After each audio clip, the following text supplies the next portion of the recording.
अस्सलाम वालेकुम। तो सबसे पहले हम आपको दिखाते हैं जी वाशरूम। इन 5 मरलों के पूरे घर का आपको विज़िट कराएंगे। ये है जी वाशरूम। इसके अंदर टाइल लगी हुई है जो वो है 10-24 की, और डिज़ाइन जो है वो आपके सामने है। सामने देखते हैं आप तो आपको नज़र आता है शावर। बिल्कुल लो बजट का लगाया हुआ है हमारे प्यारे भाई फौजी साहब ने। तो साथ ही इसके आ जाता है कमोड, और कमोड के साथ आ जाता है फ्लैश। ये तीनों चीज़ें इसके अंदर लगाई हुई हैं मगर इसका साइज़ जो है वो 5.5x5 है। पहले का बना हुआ है मिस्त्री साहब की और इनकी मर्ज़ी थी। और ये जो चुकाट है ये है एंगल पट्टी के साथ ही आ जाते हैं वेंटिलेशन के अंदर। तो वेंटिलेशन के अंदर कुछ लोग टरवीरा बोलते हैं और कुछ टवीरा बोलते हैं। वो मार्बल लगा हुआ है। जो टाइल बाकी बच गई थी हमारी, ये सामने बेसन है। अगर किसी ने वैसे यूज़ करना हो तो वाशरूम का इसका बाहर ही लगा हुआ है, दूसरे के अंदर है। तो जो टाइलों के टुकड़े वगैरह बच गए थे वो हमने सीधे किए और सामने वाली जो दीवार थी उसके ऊपर लगा दिए, ताकि बेसन वगैरह इधर खुरा है और पानी पूनी ना पड़े, क्योंकि डीपीसी तो नीचे रहेगी। फर्श मैंने आपको दिखाया था, इसका ऊपर आ चुका है।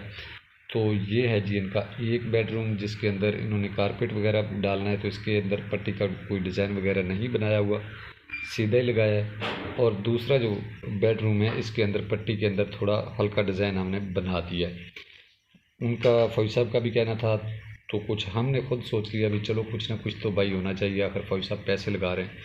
ये जो स्कार्टिंग आपको सामने नज़र आ रही है, इसका टाइल जो हमने ली थी उसका साइज़ था 10-20। पहले वाशरूम देख लें फिर उसकी बात करेंगे भाई। ये है जी दूसरा वाशरूम। इसकी टाइल का साइज़ शायद मैंने आपको बताया या नहीं बताया, मैं भूल गया शायद। इसका साइज़ है 10x24।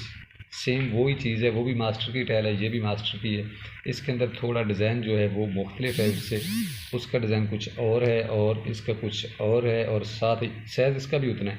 इसके दरवाजे से जब इंटर होते हैं तो सामने इसके शावर लगा हुआ है, और शावर के साथ कॉर्नर पे आप देखेंगे तो आपको छोटा बेसन नज़र आएगा, क्योंकि जगह कम थी और हमने ये तीनों चीज़ें ज़रूरी थी अंदर लगानी। तो यहाँ पे दरवाजे के साथ ही हमने फ्लैश लगा दिया। साथ ही आपको टैंकी नज़र आ गई होगी, फ्लैश की टैंकी ये सामने लगी हुई है।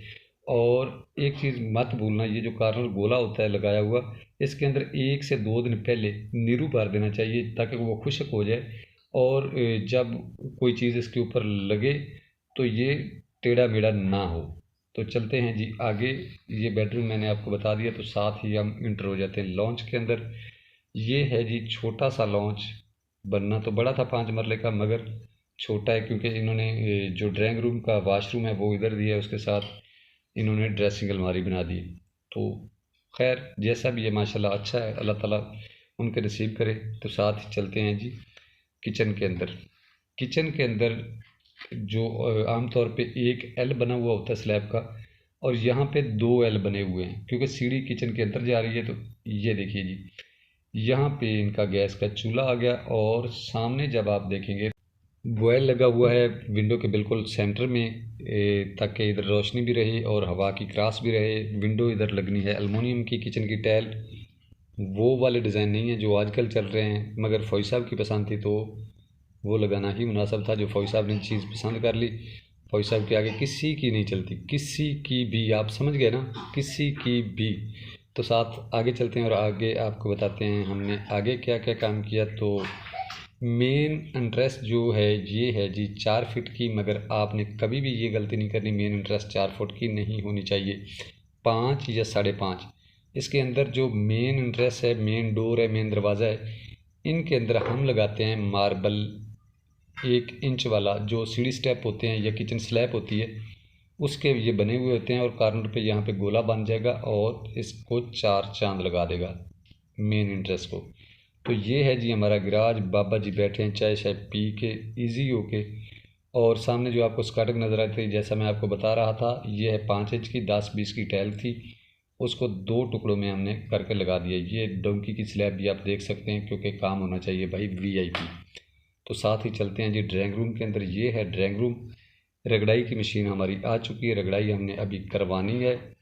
तो पहले आपको वाशरूम दिखाते हैं। ये देखिए, ये चीज़ें जो अक्सर मैं आपको बताता हूँ, डीपीसी का कमाल। यहाँ पे आप खुद देख सकते हैं। ऐसा नहीं कि मैं कुछ छुपा रहा हूँ या कुछ आपको ऐसा दिखा रहा हूँ। अभी से ये कंडीशन है, 4 से 5 साल हो गए मेरे ख्याल में इस मकान को बने हुए। अब वो टाइलें और मार्बल लगवाया उन्होंने, तो अल्लाह वारिस है उनका। ये है जी आखिरी वाला वाशरूम जो ड्राइंग रूम के अंदर है। इसका साइज़ भी 4x8 है। इसके अंदर सामने आप देखेंगे तो आपको फ्लश लगा हुआ नज़र आएगा और फ्लश के साथ ही शावर है और कॉर्नर पे इसके बेसन लगा हुआ है। ये भी मैं आपको दिखा देता हूँ। और छोटी सी एक चीज़ और भी आपको दिखानी है, अभी रुकिएगा, जाइएगा मत छोड़ के। ये बेसन है। तो चलिए जी बाहर चलते हैं और आपको एक बात और बताते हैं। रगड़ाई पे मैं आपको एक बात और बता दूं, जब आपने रगड़ाई करवानी है तो हम ये जो ऊपर प्लेट पड़ी हुई नज़र आती है इसके अंदर लगती है वटियाँ लगती है, तो टिप आपने कभी नहीं लगवानी। टिप होती है वो लोहे की वट्टी होती है, उसे टिप बोलते हैं। आपने कहना है कि मार्बल के जो रगड़ाई करने वाली वट्टी है उसी से करो। तो ये है जी बाहर हमारे ड्राइंग रूम का दरवाज़ा और इसके आगे 3 स्टेप बने हुए हैं। स्टेप के ऊपर हमने वही मार्बल लगाया जो सीढ़ी के ऊपर लगाते हैं और सामने टक्करें हमने जो स्कार्टिंग की थी ब्लैक वो लगाई। एक और चीज़, ये नया मकान बना हुआ है, आप देख लें सामने आपको नज़र आता है। अगर आप गौर नहीं करेंगे डीपीसी और सीवरेज के ऊपर तो यही हालात होगी। तो इजाज़त चाहते हैं जी, दुआ में याद रखिएगा। अल्लाह हाफ़िज़ नासिर।